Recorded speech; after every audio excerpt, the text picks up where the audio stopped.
So yun guys, ngayong araw samahan nyo ako sa pagde-deliver ko. Let's go. So meron tayong order ngayon.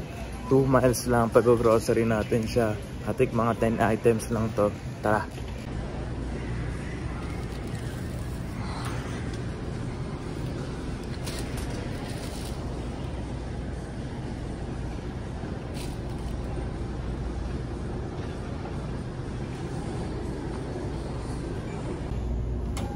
Basically, ganun lang gagawin mo.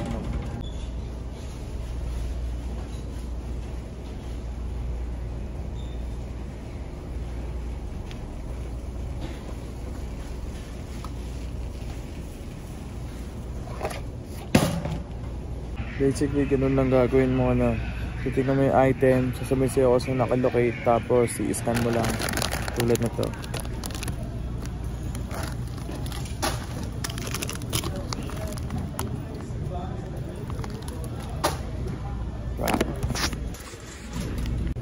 Sinasabi nung app sa'yo kung saan nakalagay yung item, kung anong section, anong aisle. So hindi ka na nahihirapan. Yan, katulad yan, section 9 ay, aisle 9, section 5. Tapos pagtapos nito, pupunta ka na sa counter.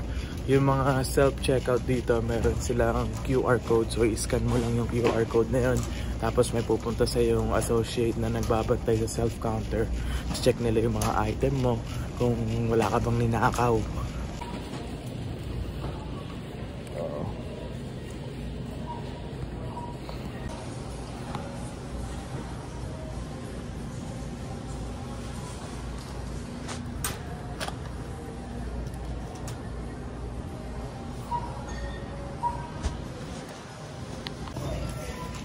Pagkatapos nun, man, babag mo lang yung item, tapos papakita mo ulit to sa nakabantay sa labas, man. So yun, kasi i-check nila yan.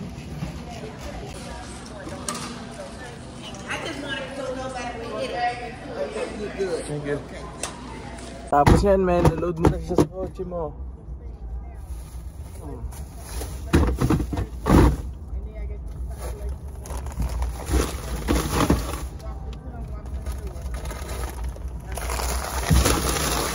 So yan, man, napaka-basic lang. Kung masipag ka, tayo na pwede kang kumita ng madami dito, man. Kung di ka tatama rin, pwede kang kumita ng malaki kung di ka tatama rin.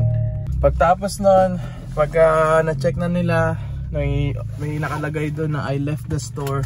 So yun, pipindutin mo yung I left the store. Pagkatapos nun, bibigyan na sa'yo yung address.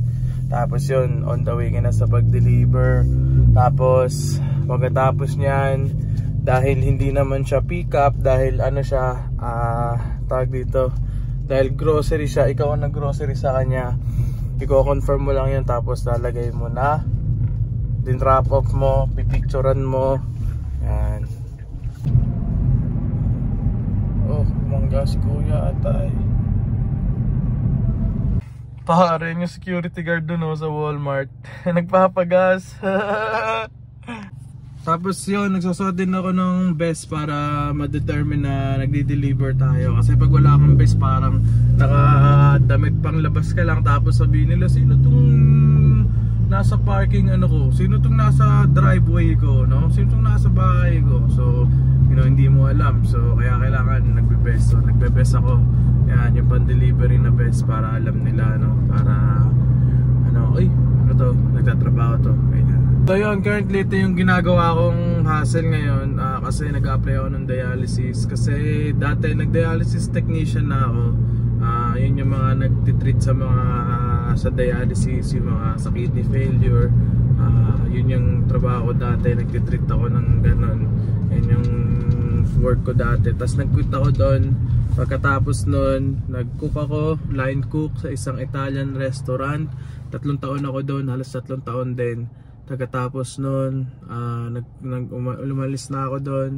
Tapos yun, naggaganto na muna ako ngayon. Marami na rin ako naging trabaho dati. Siguro po, usan ka lang, mga pang 10 trabaho ko na ata yung sa cook eh. So sobrang dami ko na nagpagtrabahuhan. Yung dito rin sa Walmart dito, yung pinag-grocery natin kung sa tayo di-deliver. Dati nag-work din ako dyan. So dami ko naging work, man. Work ako sa McDonald's. Una ko work, McDo. Tapos ng McDo, Wendy's. Pagtas ng Wendy's, yun na, nag-work ako dyan sa Walmart. Pagtas ko ng Walmart, nag-work ako sa Five Guys. Kung alam nyo yun, yung burger na kalaban ng In-N-Out. Yan, nag-work ako sa Five Guys. Tapos nag-work ako, bumalik ako sa McDo. Nag-work ako sa Goodwill, yung thrift store. Yan, nag-work ako doon. Tapos saan pa ba ako nag-work? Bumalik ako ng McDo, nag-dialysis tech ako. Pagkatapos ko mag-dialysis technician, yun na, nag-cook na ako. Tapos ito, nag-deliver ako. So dami ko na rin naging work na na job. So sobrang dami na rin. Pero yun, mantala dito muna tayo. Tapos habang nag-apply tayo ulit sa dialysis, kasi yung dialysis maraming benefits, health, lahat ng insurance na kailangan mo, men, and importante yung dito. Kaya babalik tayo doon, or kapag may mas magandang offer, you know.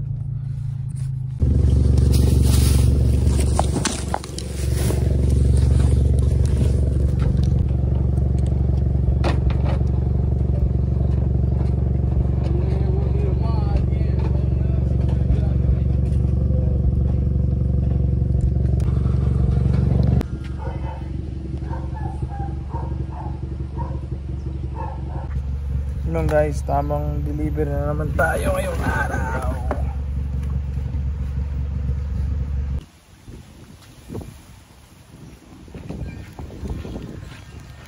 Tamang deliver din lang tayo ngayong araw. So yan guys, yan, tamang deliver na naman tayo ngayong araw. Pero yan, kailangan natin mag-grind. Mamaya mag-a-apply na ako dun sa work. Medyo nakaka-anxiety lang ng konti, pero siyempre lalakasan natin yung loob natin. Ganoon naman lagi. Wala namang trabaho madali, kailangan natin to.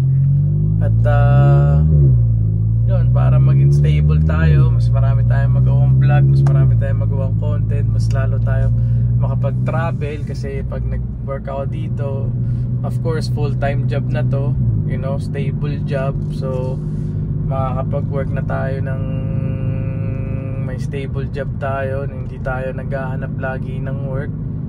So yun, kahit na syempre, diba, mahirap gawin, mahirap mag-handle ng mga pasyente, mahirap mag-work sa medical field, pero you know, kailangan natin gawin para sa ating future, para mas lalo tayong ma-invest sa pag-vlog natin. Pag may stable job tayo, may pera tayo. Pag may pera tayo, may pambakasyon tayo, may pang-off tayo, pwede tayong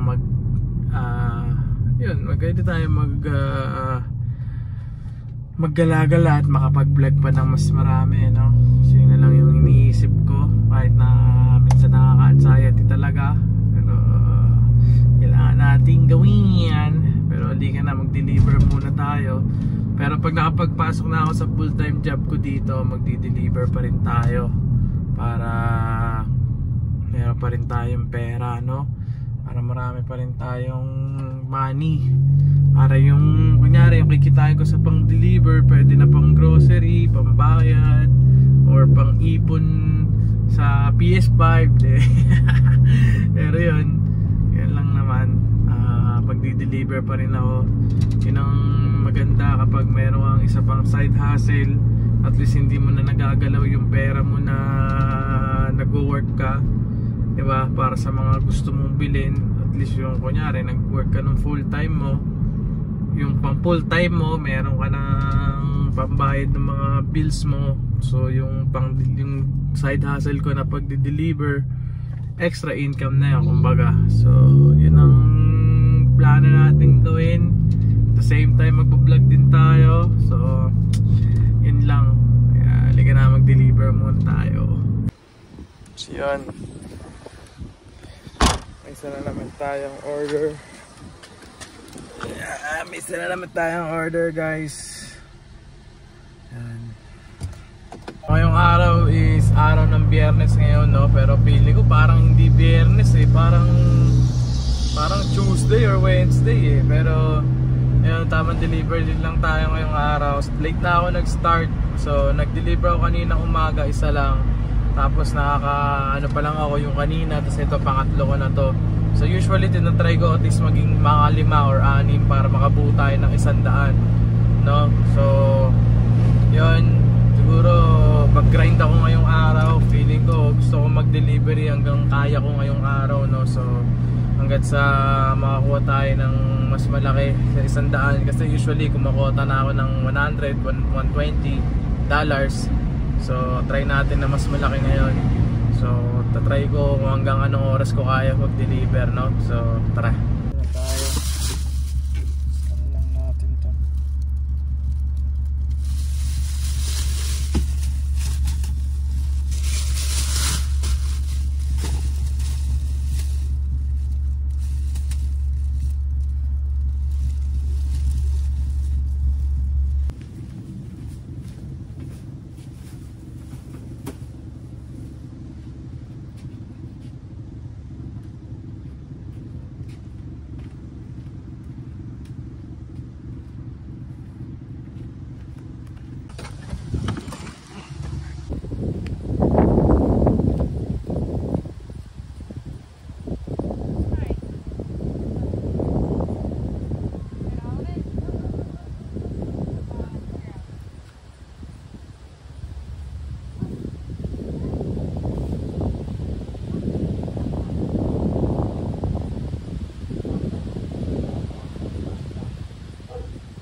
Yan, umuwi na pala ako guys kasi nakalimutan ko mag-a-apply pala ako ng work ngayon. So meron akong assessment test. Yan.